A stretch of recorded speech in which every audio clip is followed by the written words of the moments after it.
साथियों नमस्कार, मैं सत्यानंद स्वामी और आप देख रहे हैं सत्या एक्सप्रेस। बिहार का चुनाव का रिजल्ट जिस दिन आ रहा था यानी 14 नवंबर को, जिस तरह से कैमूर जिले में बवाल देखा गया था, क्या आपको पता है उसमें किन किन लोगों के ऊपर एफआईआर हुआ है? क्या आपको ये जानकारी है कि आखिर रामगढ़ विधानसभा सीट को जिस तरह से हड़पने की कोशिश की जा रही थी, जिस तरह से रामगढ़ के नवनिर्वाचित विधायक सतीश यादव पिंटू को हराने की कोशिश की जा रही थी, उस मामले में आगजनी भी हुई, गाड़ियां भी तोड़ी गई थी, बवाल भी मचा था, लाठी डंडे भी चले थे और इसके बाद जाकर के रामगढ़ सीट को बचाया जा सका, क्योंकि वही एक सीट थी जहां लोगों को पहले से अनुमान हो गया था कि भले ही बहुजन समाज पार्टी हर जगह हार जाए लेकिन रामगढ़ विधानसभा में वो नहीं हार सकती, क्योंकि पिछले चुनाव में लोगों ने देखा था कि जब रामगढ़ विधानसभा में उपचुनाव हुआ था तो मात्र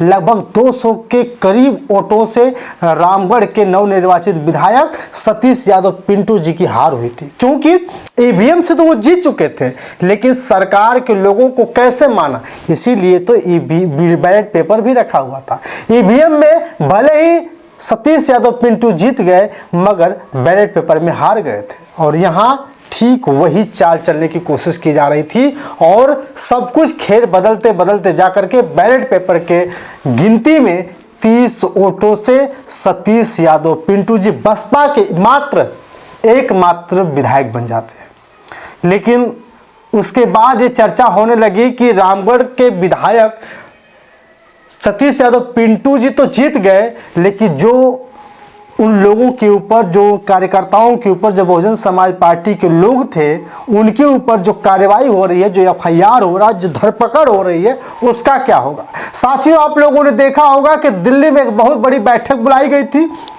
जिसमें प्रदेश अध्यक्ष बिहार के पहुंचे थे और साथ ही रामगढ़ विधानसभा के जो नवनिर्वाचित विधायक हैं वो भी पहुंचे थे और बहन कुमारी मायावती जी से सीधा साफ तौर पर कहा कि बहन जी, जो कार्यकर्ता हमारे साथ पहुंचे थे, जो कैमूर विधानसभा, जो कैमूर में वोटों की गिनती करा रहे थे, उस दौरान थोड़ी सी झड़प हो गई, बवाल हो गया और इस बीच में कई कार्यकर्ताओं के ऊपर एफआईआर हो गया। बहन कुमारी मायावती जी ने बहुत बड़ी बात कह दी है और जो उन्होंने ट्वीट करने के साथ साथ सरकार को चेतावनी दी है, सरकार से अपील की है, उसके बारे में बताएंगे। और साथियों, आपको बता दें कि जिस तरह से बिहार में आईएमएम के राष्ट्रीय अध्यक्ष यानी असदुद्दीन ओवैसी साहब जी जिस तरह से बहुजन समाज पार्टी को बिहार में समर्थन दिया था कि जहां जहां उनके लोग चुनाव नहीं लड़ रहे हैं वहां बहुजन समाज पार्टी को आईएमएम समर्थन कर रही है। बिहार के बाद उत्तर प्रदेश में बहुत बड़ा खेला होने जा रहा है साथियों। उसमें बाबा साहब डॉक्टर भीमराव अंबेडकर साहब के महापरिनिर्वाण दिवस पर दिल्ली में जो रैली बुलाई जा रही है उसके पीछे की अलग कहानी है। वैसे साहब बहन कुमारी मायावती जी के साथ हाथ मिलाने जा रहे हैं, बड़ी खबर है उनके साथ वो अकेले नहीं होंगे और भी कुछ लोग होंगे। उत्तर प्रदेश में तो जाएंगे, उत्तर प्रदेश में दरी नहीं बिछाएंगे, उत्तर प्रदेश में MYPDA का ये सब झूठ बातें करते हैं ना, उनके खिलाफ जाएंगे, आप निश्चिंत रहिए। और जो आकर यहां पर बकवास उन्होंने की उसका नतीजा देख लिए। यूपी में हम हमारी बहन पल्लवी पटेल के साथ हैं। हम उम्मीद करते हैं कि चंद्रशेखर आजाद, रावण, स्वामी प्रसाद मौर्य, हम सब मिलकर कोशिश करें तो इससे एक विकल्प। देश को हिंदू राष्ट्र बनाने को लेकर के पदयात्रा कर रहे हैं। दूसरी तरफ संजय सिंह जो आम आदमी पार्टी के सांसद हैं वो बेरोजगार यात्रा लेकर चल रहे हैं। सोचिए, एक हिंदू राष्ट्र बनाने की तैयारी को लेकर के पदयात्रा, दूसरी तरफ बेरोजगार यात्रा की युवाओं को रोजगार दिया जाए। रोजगार दो, रोजगार दो, रोजगार दो, युवाओं को रोजगार दो, रोजगार दो। साथियों, हमें और आपको समझना बहुत जरूरी है कि जिस तरह से हिंदू राष्ट्र बनाने की तैयारी को लेकर के जब हिंदू राष्ट्र बन जाएगा तो क्या होगा, इसलिए संजय सिंह ने साफ साफ जवाब दिया और साफ साफ कहा है कि हिंदू राष्ट्र जब बन जाएगा तो यहाँ सिर्फ और सिर्फ हिंदू ही सरकार चलाएंगे। जब हिंदू राष्ट्र की मांग की जा रही है वैसे ही बौद्ध लोग भी बौद्ध राष्ट्र की मांग करेंगे, वहीं जैन धर्म वाले जैन राष्ट्र की मांग करेंगे, वहीं तमिल वाले तमिल राष्ट्र की मांग करेंगे। तो अलग अलग हिस्से की कौन सरकार बना पाएगा? का संविधान जो बाबा साहब डॉक्टर भीमराव अंबेडकर जी ने लिखा, उसमें लिखा भारत एक धर्मनिरपेक्ष राष्ट्र है। ये 144 करोड़ लोगों का देश है। तो किसी बाबा के फरमान से ये देश नहीं चलेगा, बाबा साहब के संविधान से ये देश चलेगा। क्या लगता है वो यात्रा तो आप हिंदू राष्ट्र की वो मांग कर रहे हैं बाबा जी। इस देश में बड़ा वर्ग है जो कहेगा बौद्ध राष्ट्र बना जिया जाए, जिसका जीवन भर हमेशा जब तक वो राष्ट्र रहेगा बौद्ध राष्ट्र, उसमें दलित राष्ट्रपति होगा, दलित प्रधानमंत्री होगा। उनकी यात्रा में तो कोई कहेगा बिरसा मुंडा राष्ट्र बना दिया जाए, जिसमें सिर्फ हमेशा वहां का राष्ट्रपति और प्रधानमंत्री आदिवासी होगा। साथियों, ये सब देखते हुए बेरोजगार यात्रा तो निकाली गई, लेकिन एक बहुत बड़ी खबर और बताने जा रहे हैं। जहां आज सारनाथ से यानी वाराणसी के सारनाथ से बौद्ध भिक्षु चंद्रिमा थेरो जी के द्वारा आज पद यात्रा निकाली जा रही है, जो कई जिलों से होकर के जाएगी। साथियों सोचिए, एक तरफ हिंदू राष्ट्र बनाने की अपील, एक तरफ मानव बनाने की अपील, दूसरी तरफ बेरोजगार को रोजगार दिलाने की अपील। साथियों, हर तरह से कोशिश है कि किसी भी हाल में देश को हिंदू राष्ट्र बना दिया जाए। लेकिन क्या हिंदू राष्ट्र बनाने से जो बेरोजगार युवा घूम रहे हैं, क्या बेरोजगारों को रोजगार मिल गया है? क्या इन युवाओं को जो ट्रेन में सफ़र कर रहे हैं, जो भगदड़ के साथ साथ जो भीड़ भाड़ में सफ़र कर रहे हैं, क्या उनको सारी व्यवस्था मिल जाएगी? साथियों, सोचना बहुत ज़रूरी है। और आपको बता दूं, एक ऐसा संत जो हमेशा विवादित टिप्पणी करता रहता है, लेकिन उसके ऊपर कोई कार्रवाई नहीं होती, अयोध्या का राजू दास, वो मुसलमानों को देश से भगाना चाहता है, वो मदरसों के ऊपर बुलडोजर चलवाना चाहता है। मतलब जितने पढ़े लिखे इस्लामिक हैं, सबके सब आतंकवादी। तो मदरसे पे बुलडोजर चलाओ, या तो फिर मदरसे में इतिहास, भूगोल, नागरिक शास्त्र, समाजशास्त्र का पठन पाठन कराओ, या तो फिर भारत से मुसलमानों को बाहर करो, या तो फिर उनको अपने संस्कृति पे लाने का प्रयास करो। साथियों, अब सोचिए, इसी देश में हिंदू रहते हैं, सिख रहते हैं, बौद्ध रहते हैं, मुस्लिम रहते हैं, और उन सब में लड़ाने की पूरी तरह से कोशिश। फिलहाल जो ये हिंदू और मुसलमानों की तकरार है, ये चुप बैठने वाली नहीं।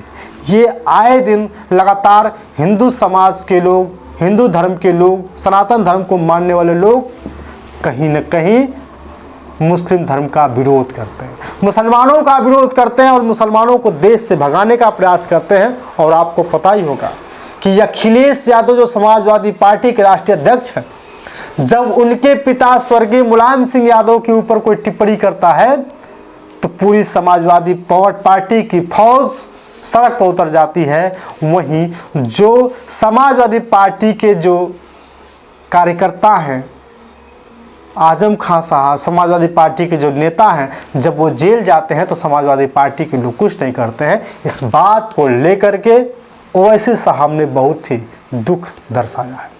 अखिलेश साहब, इल्जाम तो हम पर ही लगता है ना, आप पर तो कुछ नहीं लगता। रिवर फ्रंट आप बनाए, आप पर कोई इल्जाम नहीं। लखनऊ से कानपुर रोड आप बनाए, आप पर कोई इल्जाम नहीं। आपने सब कुछ किया, आपके 10-10 उंगलियां घी में थी, मगर आजम पर इल्जाम लगा बकरी चोरी का और भैंस चोरी का। ये इल्जाम सिर्फ हम पर लगता है, ये 60 साल से हम पर इल्जाम लग रहा है। कहीं न कहीं अगर उत्तर प्रदेश में सरकार बनानी है तो सबको एक साथ आना पड़ेगा। जैसा कि ओवैसी साहब ने कहा कि चंद्रशेखर आज़ाद, पल्लवी पटेल, स्वामी प्रसाद मौर्य, सब लोग एक साथ आकर के अगर बहन कुमारी मायावती जी का सपोर्ट कर दे तो मुझे लगता है कि बहुजन की सरकार आने से कोई नहीं रोक सकता। साथियों, भाजपा की सरकार आए दिन बनती जा रही है। बिहार में 200 के पार हुआ तो मुझे लगता है कि अगर सब लोग एक साथ नहीं आए तो उत्तर प्रदेश में भी 300 के पार ये लोग आ ही जाएंगे।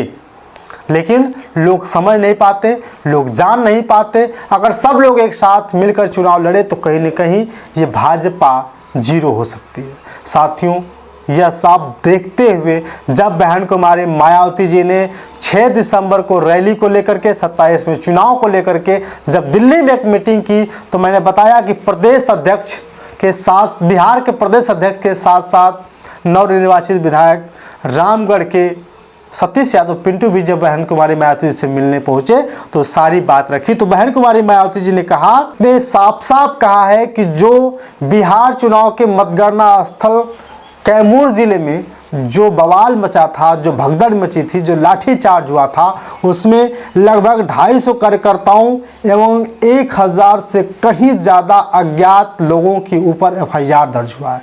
ऐसा बताया जा रहा है कि पुलिस उसके आड़ में बहुत कुछ कर रही है, जिसमें बहुजन समाज पार्टी के कार्यकर्ताओं को परेशान कर रही है।